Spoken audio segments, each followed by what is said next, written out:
Pinag-iingat ang mga residente malapit sa Bulkang Mayon matapos maobserbahan ng panibago na naman itong aktibidad. Yan ang agenda report ni Rosas Olarte ng Abante mula sa Albay. Rosas, ano na ang latest sa Mount Mayon? Corina, napadpad sa ilang bayan ng silangang bahagi ng Albay ang abo mula sa pyroclastic density current o uson sa Bulkang Mayon na naganap kaninang pasado alas 6 ng umaga.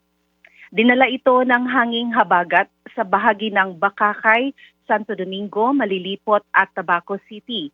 Ayon sa PHIVOLCS, light to moderate ang ashfall kaya ang advisory sa mga residente ng naturang LGUs magsuot ng face mask kung lalabas.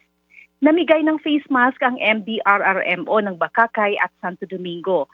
Kadalasang ang ashfall ay napupunta sa mga nasabing bayan tuwing nag-aalboruto ang Bulkang Mayon at hanging habagat.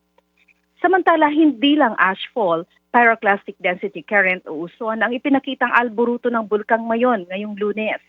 Sa 189th day ng pag-alboruto ng bulkan ngayong araw, ilang short-lived lava fountaining ang nakuhanan ng PHIVOLCS Quick Response Team sa Mayon Volcano Observatory.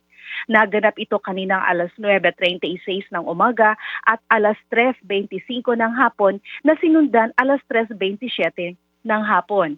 Ang lava fountaining episodes ang pinagmulan ng incandescent lava flows, pyroclastic density currents o uson at mga rockfall. Babala ng PHIVOLCS, unlimited pa ang alboruto ng Bulkang Mayon at nagaganap ang effusive eruption kaya iwasang pumasok sa 6-kilometer permanent danger zone dahil nakataas ang alert level 3. Corina?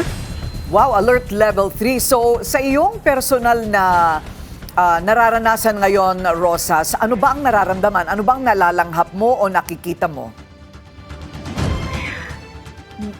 Langhap at kita talaga, Corina, sa mga oras na ito dahil manaka-naka ay bigla na lang tutunog ang aming cellphone at pag tumingala ka sa Bulkang Mayon, makikita mo na nagkakaroon ng lava fountaining at sa mga oras na ito ay kitang-kita na ang crater glow.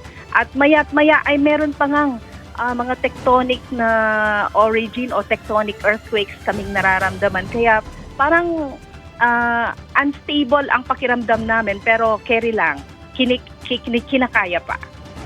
Okay, so ano ang posibilidad na ito ay mag-alert level 4 pa o bubulusok pa ng medyo mas matindi?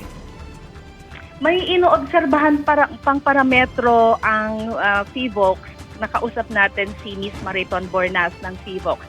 At bukod sa pagtaas ng sulfur dioxide emission nitong nakaraang 2 araw,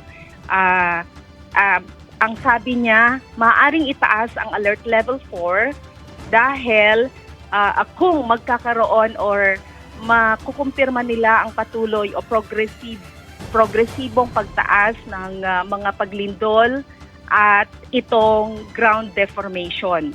Ito ang mga kabilang sa mga parametro dahil nagbabantaan niya ayon kay Ms. Mariton ang explosive eruption activity ng Bulkang Mayon. Mula sa effusive eruption ay mag-shift ito sa explosive eruption, Corina. Mag-iingat kayo dyan. Maraming salamat, Rosas Olarte, nag-uulat mula sa Albay. Manatiling nakatutok sa Bilyonaryo News Channel. Sumubaybay sa aming social media accounts at mag-subscribe sa aming YouTube channel para sa mga bago at eksklusibong balita.